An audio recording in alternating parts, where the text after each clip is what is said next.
Sí, buenos días, buenas tardes. Primero que nada me presento, me llamo Elia Catalina Cruz Barajas y voy a estar abordando el tema de la educación global con influencia, educación local con influencia global. He preparado aquí un tema que me gustaría mucho compartir con ustedes y lo vamos a ir abordando en varios puntos. Principalmente la idea de esta ponencia es reflexionar sobre los principales retos que deben de afrontar las instituciones de educación locales para poder tener una influencia a nivel global. Entonces, a partir de esta idea que estuve trabajando en estos últimos días, pues me surge la pregunta de cuáles deberían de ser las estrategias que se deben de implementar en estas instituciones locales para que podamos tener alcance a nivel global. En este sentido, pues sí es importante ir entendiendo a qué nos referimos con la educación global, cuáles serían estas alternativas que tenemos como instituciones de educación locales para poder de alguna manera tener interacción en el nivel global. Entonces hay como muchas cuestiones en torno a la globalización, todos los efectos de la globalización quisiéramos en términos generales que solo tuviéramos la parte benéfica de la globalización, es decir, el alcance, la interconectividad, poder enterarnos de lo que pasa a distancia. O sea, hay una parte, todo este manejo de la tecnología son los efectos positivos o los accesos, herramientas positivas que tenemos de la globalización, pero la globalización tanto tiene como un aspecto positivo como tiene un aspecto también que implica enfrentar ciertos retos, ¿no?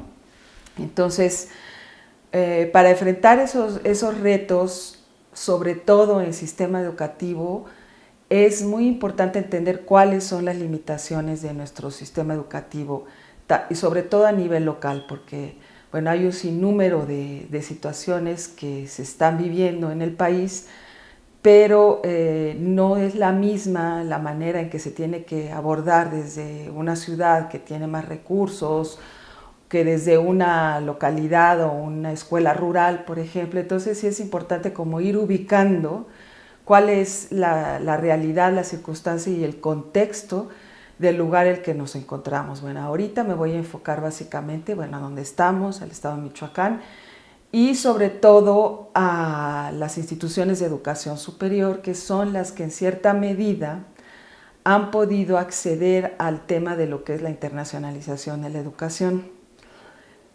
porque es exactamente en este nivel en el que se reciben apoyos económicos principalmente. Entonces, para ir desmenuzando y entendiendo a qué nos referimos con la internacionalización de la educación, vamos a abordar los principales conceptos que tienen que ver con la internacionalización de la educación y luego vamos a ir abordando entender cuál es el contexto inmediato de lo local y luego para tener y poder proponer ciertas alternativas y estrategias que nos vinculen con lo internacional y ya finalmente tener una conclusión sobre el tema al cual me interesaría mucho poder escuchar opiniones, preguntas que tengan, que con mucho gusto podré ver cómo las abordamos. Bueno, entonces, en este marco de ideas, primero que nada, ¿qué es la internacionalización de la educación? Este tema de la internacionalización de la educación es una agenda, y aquí voy a entrar un poco ya más en la historia, que ya tiene más de medio siglo que se está discutiendo en las universidades de países, digamos, más avanzados. Ya tiene desde el periodo de la posguerra del siglo pasado que se empieza a generar la idea de cómo puede haber intercambios entre las universidades, principalmente de occidentales, ¿no? Cómo podemos recorrer los distintos sistemas educativos y esto primero que nada como una idea de entendimiento mutuo derivado de todo este periodo de guerras, lo que se intenta es que haya más comunicación, más entendimiento y que la educación sea un vínculo para poder tener y allegarse de nuevas ideas, de nuevos conocimientos y sobre todo entender a los otros.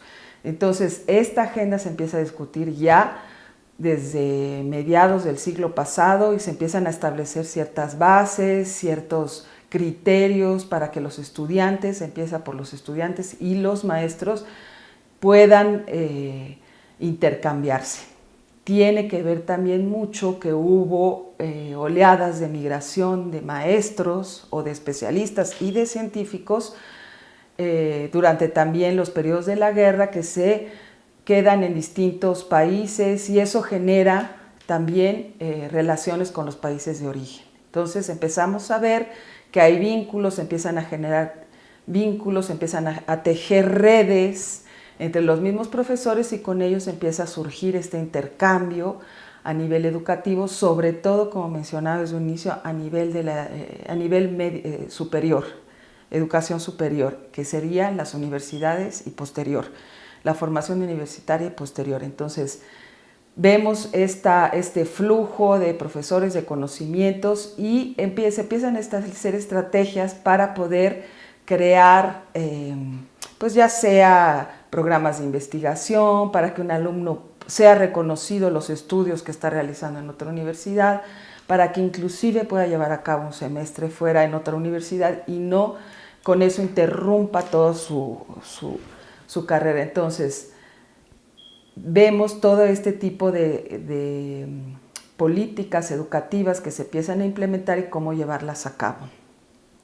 Entonces, esta estrategia de educación superior, aunque ya tiene más de medio siglo discutiéndose en el contexto internacional, cómo llega a México, cómo empieza a aterrizar en nuestro país, evidentemente, pues un poco de una manera mucho más tardía y empieza en las grandes universidades, es decir, pues la UNAM, las universidades estatales de los estados como Jalisco, Morelos, bueno, Morelos recientemente, pero Puebla, Nuevo León, estas universidades que han concentrado tradicionalmente los recursos, que tienen una mayor amplitud, mayor intercambio, y es ahí donde empieza a generarse estos vínculos, estos intercambios a nivel internacional con distintas universidades. Sobra decir que la UNAM ha sido por excelencia un espacio en el que ha recibido pues, profesores de otros países, inclusive durante el periodo de las dictaduras en América del Sur, de la Guerra Civil en España, recibió muchos profesores y eso también fue un motor de intercambio al interior de la misma UNAM. Por eso tenemos que es la universidad en donde inicia todas estas estrategias de internacionalización de la educación superior. De acuerdo a una definición bueno, hay varias definiciones sobre lo que es la internacionalización de la educación superior, pero básicamente todos coinciden en que se trata de intercambios entre distintas universidades a nivel individual, grupal, que trasciende las fronteras y que va a generar un beneficio a la institución de educación. Se ha ido ampliando esta definición, ya no nada más se trata de intercambios, sino se trata inclusive de proveer servicios educativos.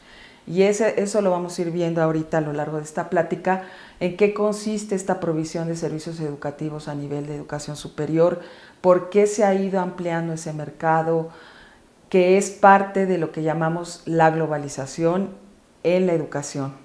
Hay también todo un debate en torno a si es globalización de la educación, si se llama transnacionalización de la educación, si es internacionalización de la educación. Se han ido abordando distintos términos para lo que es el intercambio interuniversitario, pero hay cierto consenso en que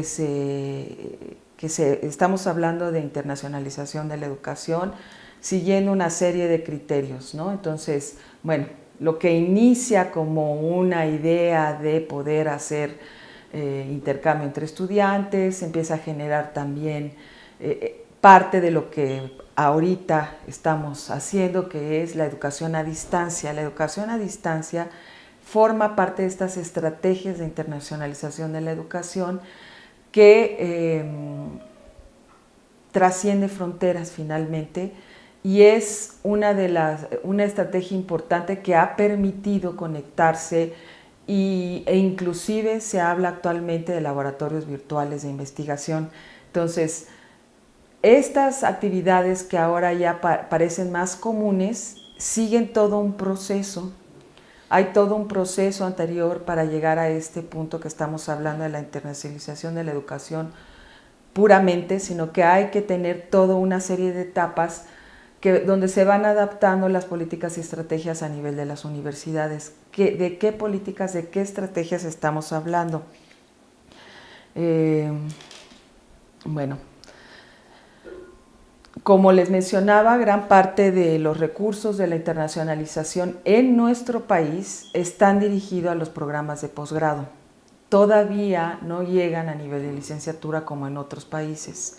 En nuestro país solo se promueve la internacionalización a nivel de estudios de posgrado y no a nivel de licenciatura, porque son recursos que se gestionan a través del Consejo Nacional de Ciencia y Tecnología.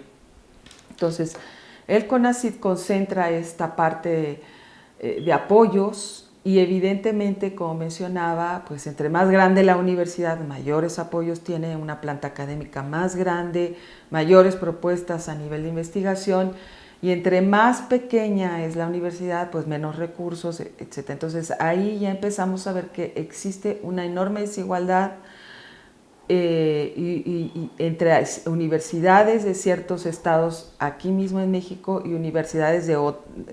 Hay diferencias entre las universidades y luego al interior de los estados también hay diferencias, hay una inequidad en la repartición de los recursos entre las universidades de las capitales, por ejemplo, y las universidades de las provincias. Entonces sí hay desigualdad inclusive en las regiones y de las regiones. Además de estar centralizados los recursos en ciertas universidades, tenemos que estas estrategias de internacionalización llegan tardíamente a las universidades que están fuera de esta órbita de universidades que concentran a los profesores, a los alumnos y a los recursos. Entonces, todas estas políticas y estrategias tienen apenas una década, un poquito más de una década, que llegan a lugares como Michoacán. Tienen apenas 12, 15 años que se empiezan a consolidar cuerpos académicos, que se empiezan a consolidar programas de investigación a nivel posgrado, que se empieza en cierta medida a impulsar las áreas de posgrado en Michoacán. Y eso si estamos hablando de aquí de Morelia. Hay que ver en las universidades que están alrededor, en las regiones, ¿no? Entonces sí tenemos que estamos en desventaja, estamos frente a una desventaja en relación a, pues primero, a las universidades que concentran los recursos y segundo, a todas estas estrategias que les mencionaba que ya se vienen implementando a nivel internacional y que evidentemente han ido ganando terreno, se han ido abarcando más países y bueno, hay una propuesta que viene en un cuadro al cual tendrán acceso y que habla de cuáles son estos componentes de la internacionalización, y hay todo un desglose que se divide principalmente en qué tipo de actividades se deben de realizar al interior de las universidades y qué tipo de actividades se realizan al exterior de las universidades. Esta clasificación que realiza una investigadora canadiense, Knight,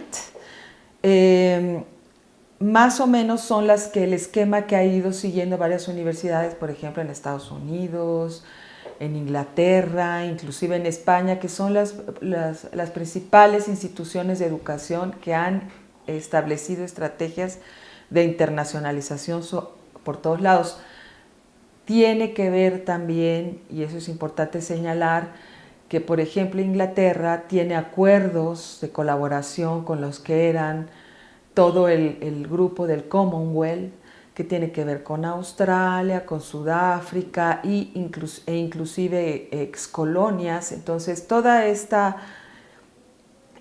ampliación, digamos, del esquema educativo que se restringía a los países, ahora ya alcanza inclusive todo este tipo de colaboraciones transnacionales.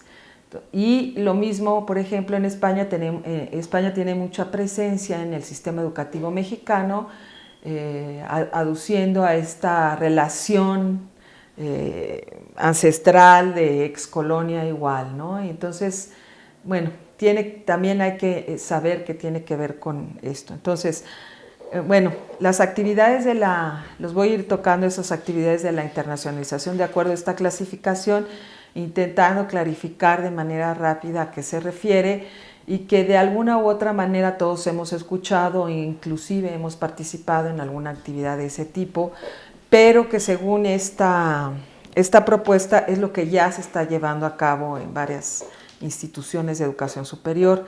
Bueno, estas estrategias de internacionalización al interior están enfocadas, cuando se trata del plan de estudio, se propone que se integre en el plan de estudio temáticas internacionales, que se incorpore cuestiones de multiculturalidad y, en nuestro caso, de interculturalidad, porque tenemos en México una diversidad intercultural muy importante que no está incluida normalmente en las universidades. Se ha hecho un esfuerzo recientemente a través de estas universidades interculturales, pero en los esquemas tradicionales de educación superior no hay un esfuerzo contundente para incluir esta diversidad que tiene nuestro país. Otra parte importante del plan de estudios tiene que ser la lengua obligatoria, una segunda lengua, un segundo idioma. Esta parte ahora ya se empieza a ser cada vez más importante, pero solo a nivel de posgrado. A nivel de licenciatura todavía no es obligatorio tener un segundo idioma, y esto sí es importante señalar, es fundamental. Mucha de la literatura que se produce en cualquier tema está escrita en inglés, que es considerado el idioma científico. Entonces, cuando uno no tiene el segundo idioma, siempre hay una limitación en el aspecto de poderse no nada más de comunicar, sino de acceder a los materiales que nos facilita la tecnología. Por ejemplo, el poder acceder a cualquier buscador de información científica, pues vamos a encontrar que no es lo mismo cuando nada más estamos hablando de un solo idioma que cuando ya podemos expandir la búsqueda a nivel inglés. Entonces, sí es muy importante que el manejo del segundo idioma y el inglés, por lo menos en nuestro caso, fuera obligatorio desde la licenciatura, y si se puede desde antes. Que se integre en los esquemas, en los planes de estudio, los estudios regionales y locales, que vuelven nuevamente esta idea de la interculturalidad y la multiculturalidad como parte de los estudios, y lo que ahora se está manejando mucho como diplomas conjuntos, es decir, que hay esta modalidad de que si hago un estudio, que sea reconocido mi diploma tanto en mi universidad como en otra en la que se haya llevado un programa de estudio conjunto. Esto requiere que haya todo un análisis de la currícula y de ver cómo haya revalidaciones. Ya hay varias instituciones de educación superior que lo están llevando a cabo, como les mencionaba en un inicio, particularmente la UNAM. Bueno, las actividades también a nivel de programa de estudio se refieren a las movilidades, que es lo que más frecuentemente hemos visto. La movilidad tanto de estudiantes que salen fuera para realizar algún intercambio, como las estancias de investigación que puede también realizar un estudiante, las estancias de investigación que realizan los profesores, el intercambio inclusive cuando vienen profesores invitados o cuando vienen estudiantes invitados. Esto en nuestro país lo estamos viendo prácticamente solo a nivel de posgrado. Esto todavía no se lleva a cabo a nivel de licenciatura, aunque sí tenemos varios ejemplos ya de algunas asociaciones que están trabajando en este tema, y esto lo vamos a ver ahorita en la parte de las alternativas de la internacionalización, cómo hay ya asociaciones civiles que empiezan a impulsar este tipo de actividades, ¿no? Bueno, cuando hablamos del proceso de enseñanza-aprendizaje al interior de las universidades, estamos hablando que se debe de involucrar a los alumnos que vienen de intercambio, a los maestros que vienen de retorno. Hay muchos alumnos que salen, hacen estudios fuera y luego regresan. Entonces debería de ser una prioridad para las universidades poder implicar a estos alumnos que fueron egresados de nuestras universidades, que salen y que regresan. ¿Cómo los podemos involucrar? Ellos traen digamos, una experiencia de trabajar en el exterior, en esquemas multiculturales, y es muy importante cómo, que toda esta experiencia, cómo puede enriquecer a la misma universidad, ¿no? Bueno, también existe esta parte que es la movilidad virtual de los estudiantes, que tiene que ver con que se lleven a cabo intercambios y también programas conjuntos virtuales. Es decir, que se elabora un programa con una universidad en el exterior y se puede realizar este programa de manera virtual. Esto ya se está llevando a cabo también en varias universidades. Tenemos, por ejemplo, el caso de la universidad, que es una universidad que hace poco hizo un estudio de caso de la Universidad Aeronáutica de Querétaro, que tiene varios periodos durante la etapa de formación en el que se hacen estas conferencias, se hacen seminarios inclusive virtuales con los maestros de diversas universidades, tienen acuerdos con diversas universidades y se van haciendo roles de que a veces le toca a la Universidad de Canadá, a veces le toca a la Universidad de Francia, y inclusive tienen hasta traductores simultáneos en estas mismas programas virtuales, ¿no? Bueno, en cuanto a impartición de cursos en el aspecto internacional, bueno, ya hablamos de estos programas de movilidad, programas de estudios y capacitación ofrecidos a través de vinculación y colaboración de instituciones extranjeras, y algo que es muy importante, que tanto los créditos como las materias que se llevan a cabo, que se realizan, estén revalidados, y esto implica que hay una serie de acuerdos entre las mismas instituciones, de tal suerte que un alumno que pueda realizar un semestre en otro lugar no tenga que recursar ciertas materias, sino que ya pueda continuar sus estudios. Esto también ya está ocurriendo, por ejemplo, en la UNAM. Ya tienen estos programas de movilidad en el último semestre, a partir del quinto semestre, del quinto año, y los alumnos pueden aplicar los programas de movilidad y hacer un semestre en el exterior. E igual se reciben alumnos del exterior.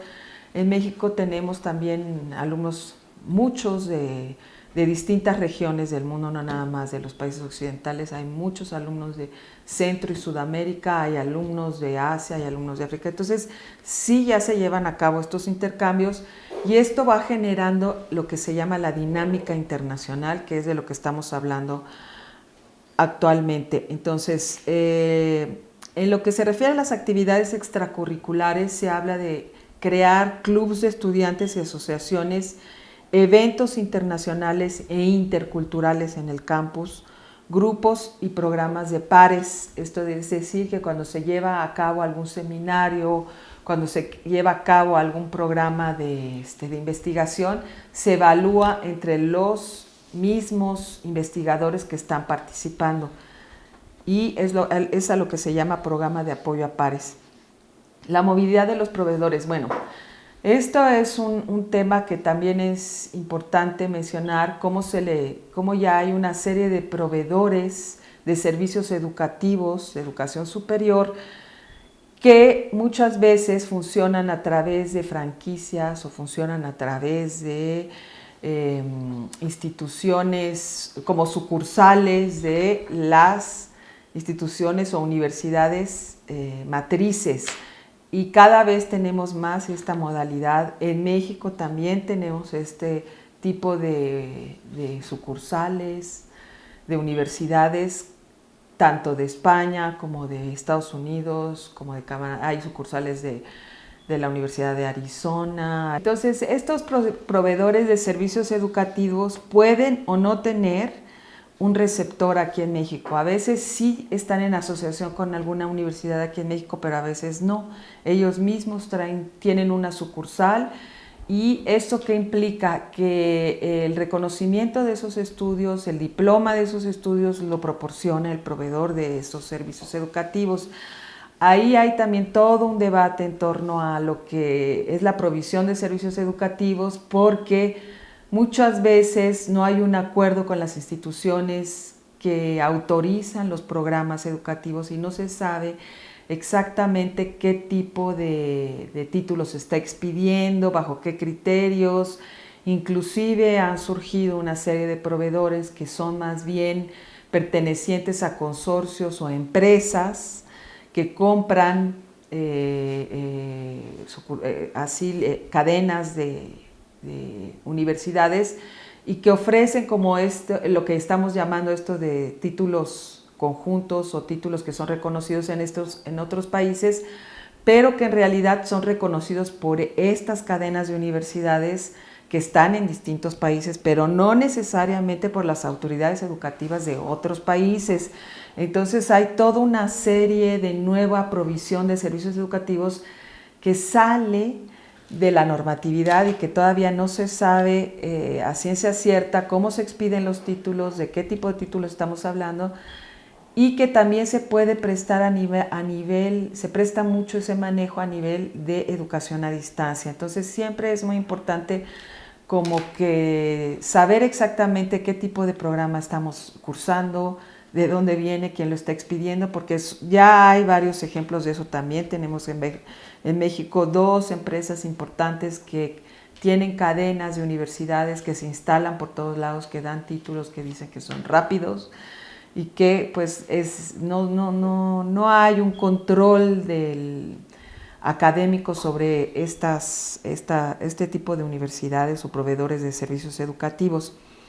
Bueno, actualmente es muy importante los aspectos que tienen que ver cómo se vincula la educación con las cuestiones locales y culturales. Sí es muy importante que se da mucho valor a que las universidades integren profesores de las distintas comunidades originarias y que haya un intercambio dinámico entre los profesores de las comunidades, alumnos de las comunidades originarias, tanto con los universitarios locales como con los universitarios o personas que vengan invitadas del exterior a las universidades.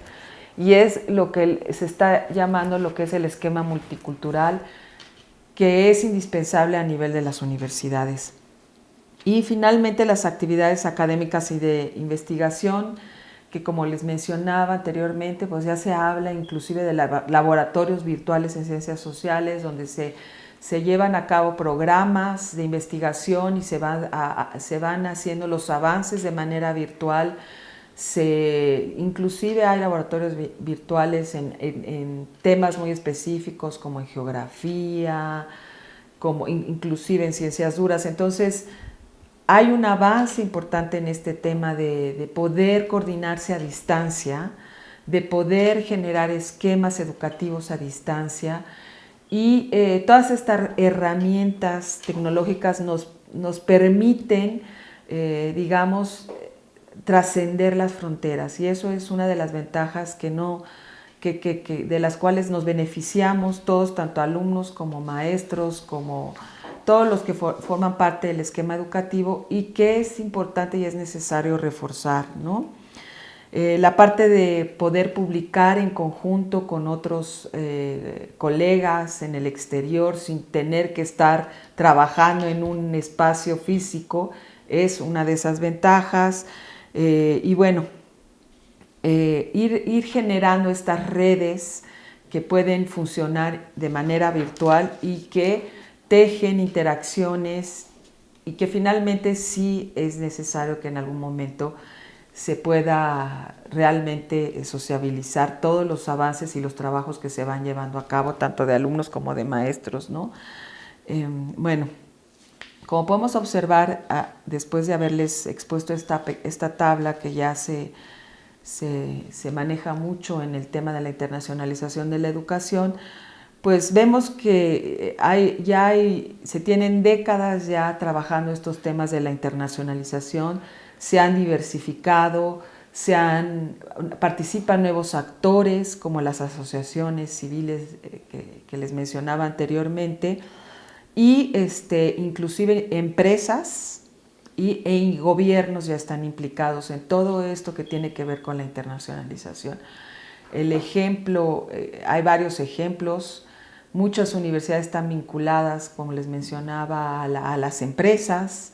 Esta universidad, los clústeres por lo general requieren de personal y de recursos humanos altamente especializados, y se ha generado una serie de servicios educativos también en torno a este tipo de consorcios que se establecen en ciertos lugares. En México también tenemos ese tipo, por ejemplo, en el área aeroespacial ya se ha generado todo un clúster a nivel, por ejemplo, de Querétaro, y con ello es que han aterrizado, pues no nada más las empresas, sino también universidades del exterior. Entonces, toda esta serie de nuevos actores que estamos viendo que aparecen, que antes no estaban, va cambiando, va reconfigurando los sistemas educativos. Y cómo vamos a hacer las universidades de las regiones, de ciertas localidades, para participar en esta nueva reconfiguración, ¿no? Y a eso es a lo que en cierta medida me gustaría llevar la reflexión, y para poder llevar la reflexión a ese punto es importante pues entender esto, a qué nos referimos con la internacionalización de la educación, de qué tipos, de qué elementos, de qué conceptos están hablando, y que inclusive hay autores que le llaman mercantilización de la educación, porque efectivamente estamos hablando de que ya universidades prestigiosas ofrecen ya servicios educativos o diplomas a nivel licenciatura y a nivel posgrado en cualquier país. No es necesario que tú vayas a Cambridge o que vayas a una universidad prestigiosa, al MIT en Estados Unidos, si ya tiene una sucursal en tu país, ¿no? Entonces, inclusive se asocian con universidades locales para generar diplomas conjuntos. Entonces, ya hay toda una estrategia que han desplegado estas grandes instituciones que tiene que ver con esta parte de la globalización, ¿no? Que es parte de todos estos fenómenos de la globalización, y que pueden ser benéficos o pueden no ser benéficos, que era parte de lo que hablábamos al inicio de esta plática. Qué tan mercantilizada ya está la educación, de qué tanto estamos hablando, si efectivamente nada más es una búsqueda de recursos materiales, y en cierta medida sí es una búsqueda de ampliar el mercado educativo, definitivamente es una búsqueda amplia. Y en este esquema, ¿cuál es el rol de las universidades sociales? ¿En dónde queda la labor social de las universidades que tradicionalmente se concibieron con esta idea? Todo el sistema educativo está concebido con esta idea de generar una labor social, de que las universidades funjan como un articulador social muy importante, y que ahora lo estamos viendo como desdibujado en un esquema con tantos nuevos actores, ¿no? Y nosotros como universidades locales, ¿cómo vamos a poder influir en este esquema internacional?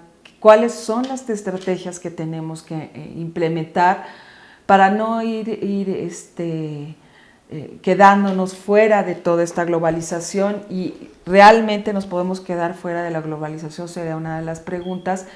Y bueno, entonces, ¿cuáles son las limitaciones, en todo caso, a las que nos enfrentamos como universidades locales? Y por eso es importante visualizar esas limitaciones, para que encontremos estrategias y alternativas que nos permitan ir integrándolos al esquema global que les acabo de plantear. Entonces, tenemos que los recursos destinados al sector educativo son insuficientes, y como les mencionaba, hay una disputa para obtener mayores recursos, más grande es la universidad, mayores recursos tiene, menos grande es la universidad, menos recursos tiene, y ahorita, por ejemplo, hemos vivido crisis en el sistema universitario, no nada más en Michoacán, hay varios estados que están en esa crisis, y entonces se empieza a replantear si es válido que la universidad empiece a generar servicios de los que pueda obtener ciertos recursos, y hay todo un debate en torno a esta temática, porque sí vemos que se empieza a quedar atrás la universidad debido a que no cuenta con suficientes recursos para ello, y además de que, como les mencionaba, varias universidades de ciertos estados llegan tarde o implementan tardíamente todos estos programas de posgrado que son los que realmente reciben apoyo en nuestro país, ¿no?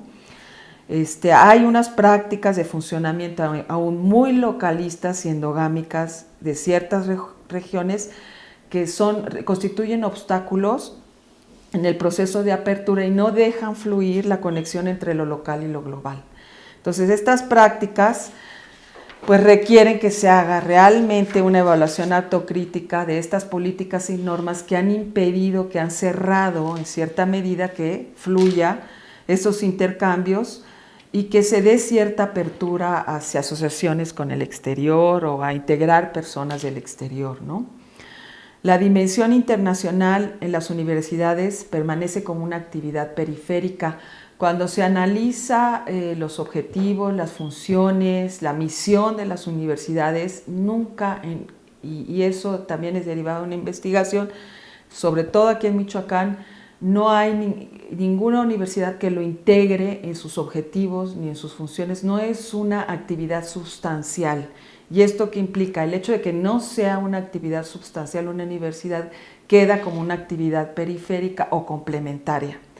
Y como es una actividad periférica y complementaria, entonces no recibe los recursos, ni el personal, ni nada de lo que se ocupa para poder generar esas estrategias de internacionalización.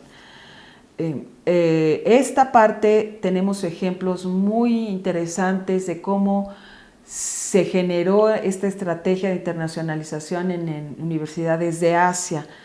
Entonces, además de China, pues tenemos los casos de Corea, de Indonesia, de India, que propusieron desde sus objetivos, sus funciones, la estrategia de internacionalización, la dimensión de internacionalización. Y esto también responde mucho a esta relación que existe, como mencionaba anteriormente, con las diásporas. Tienen importantes flujos migratorios o diásporas que ya están consolidadas en diversos países, sobre todo, por ejemplo, India tiene diásporas importantes, en Inglaterra tiene grupos importantes, en Estados Unidos, China también. China, por ejemplo, promueve mucho que vengan sus mismos grupos de diáspora, los mismos chinos que ya exiliados, que viven en el exterior, que regresen a las universidades, que den seminarios, les pagan seminarios semestrales, estancias de regreso, de retorno que le llaman. Han invertido mucho en este esquema y eso ha sido una estrategia fundamental para todo este despegue que han tenido estos países de Asia, ¿no? Entonces, pues ha sido básico en su desarrollo. Y en México seguimos con las limitaciones. En varias regiones las instituciones se desarrollan en contextos altamente politizados, de restricción económica y desigualdad educativa. Y esto no nada más es en nivel de educación superior, sino en todos los niveles educativos. No es lo mismo una escuela primaria rural que una escuela de Morelia o de Zamora. Tenemos unas diferencias muy, muy marcadas, un abismo muy importante, y eso definitivamente no estimula a los alumnos, no ven un sentido para qué les va a servir la escuela. Hay un índice de deserción muy importante a nivel de secundaria en este estado, bueno, y en este país, pero particularmente en Michoacán. Entonces no se visualiza a la educación como algo que nos permita un cambio social, ¿no? Eso es un problema muy grave, Además de que tenemos que hay una herencia corporativista y asistencialista del sistema mexicano que ha vuelto poco ágiles las instituciones que lo conforman, donde priman los criterios políticos y no los competitivos. Así, las administraciones públicas están ligadas a los intereses partidistas y no necesariamente a los intereses de la población. Esta confusión que hay entre la administración pública, el partido y lo que se ocupa que para lo que fueron, ha generado que estas mismas instituciones no sean innovadoras, no evolucionan al mismo ritmo de lo que evolucionan las dinámicas sociales. Entonces son poco innovadoras, les cuesta mucho trabajo adaptarse a las nuevas circunstancias y sobre todo muchas veces las personas que se encuentran en esos espacios pues no cumplen no son las personas idóneas, vamos.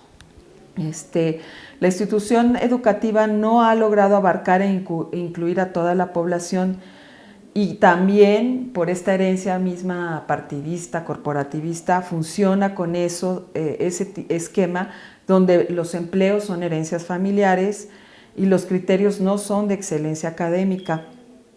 Por lo tanto, hace falta la innovación pedagógica y los escasos materiales y humanos no motivan a los estudiantes, que es lo que les acaba de mencionar, y esto repercute no nada más en nivel básico. Como vemos, la educación es un esquema que va subiendo y si el nivel básico está mal, pues el nivel superior también está mal. Entonces es muy importante que toda la estructura educativa genere nuevas formas, nuevos modelos, y que esos modelos deben de surgir desde nosotros mismos, ¿no? Evidentemente, cuando se llega a niveles de posgrado, pues ya hablamos de que ya se recurrió toda la formación, ya hay muy pocas personas que llegan a ese nivel de posgrado, y el hecho de haber estudiado una licenciatura, una profesión e inclusive un posgrado no garantiza que las personas que lo estudian van a tener una inserción en el mercado laboral. Entonces tenemos todo un esquema que está desfasado y que va limitando toda esta parte de un funcionamiento ágil que esté adaptado a la realidad internacional, ¿no? Bueno, ¿cuáles serían las alternativas y las estrategias? Todo este planteamiento nos lleva a qué es lo que podemos hacer, qué podríamos empezar a hacer para poder crear vínculos, para poder cambiar todas estas formas que ahorita nos tienen en una especie de impas o de estancamiento que impide que se vayan actualizando tanto los esquemas como las instituciones, y mismo que la educación vuelva a ser un motor de desarrollo, porque definitivamente es un motor de desarrollo, pero cuando no cumple con todos los requisitos, en vez de ser un motor de desarrollo, empieza a desestimular a la población, ¿no? Entonces, y bueno, en Michoacán tenemos un ejemplo muy claro de la complejidad que tiene todo el sector educativo, desde los niveles básicos hasta los niveles superiores, ¿no? No hay un esquema que podamos decir que sí está funcionando, ¿no? Entonces, bueno, ¿cuáles serían estas alternativas? La organización y funcionamiento de las instituciones locales tienen que contemplar, como lo mencionaba, la dimensión internacional desde sus objetivos y poder integrarlo en sus planes para que así reciba cierto presupuesto y empiece a generar nuevos esquemas que planteen e integran desde los programas de estudio la dimensión internacional. La formación virtual es una estrategia que ha funcionado, pero requiere integrar también la dimensión internacional con profesores y alumnos de universidades de otros países que estén interactuando constantemente, que puedan conformar redes de conocimientos y de investigación. Los conocimientos de una segunda lengua debe de ser obligatorio desde el nivel de la licenciatura, por lo que acabamos de mencionar. Es muy importante, no nada más para poderse comunicar, pero aunque simplemente para la consulta. desde antes, pero ya los jóvenes de ahora conviven más con otras lenguas y es muy probable que se les facilite ya poder aprender un idioma, no como a nosotros, ¿no? Que nos costó más trabajo. El acercamiento y acuerdos de colaboración con asociaciones civiles. Bueno, ya hay varias asociaciones, inclusive escuelas constituidas como asociaciones. Hay varios casos de escuelas ya que trabajan aspectos de educación inclusive intercultural, que han adaptado inclusive materiales, que tienen profesores, son esquemas modelos propios. Y es interesante por trabajar con estas asociaciones. Hay asociaciones que promueven la internacionalización bajo esquemas de trabajo comunitario, trabajo voluntario le llaman también. Y este programa de Delfín, el programa de Vive México, que trabajan exactamente en este esquema, que se han organizado y han logrado obtener recursos de todas partes, son una de las alternativas que funcionan y funcionan bien. Algo que se ha vuelto prioritario en nuestro país, así como vimos que las diásporas impulsaron todo este intercambio de China, de Corea, en México tenemos una diáspora muy importante en Estados Unidos y tenemos muchos alumnos de retorno también, entonces, y personas de retorno. Entonces, ¿cómo vamos a empezar a generar nuevos esquemas educativos que permitan albergar a estos grupos de alumnos de retorno? ¿Cómo podemos empezar a crear? Es necesario acercarse a todos estos docentes hay todo un grupo de docentes en Estados Unidos que está trabajando temas educativos, que es muy importante asociarnos con ellos, que es muy importante empezar a generar vínculos como lo hicieron en otros lugares, que además los tenemos más cerca porque Estados Unidos lo tenemos de vecino.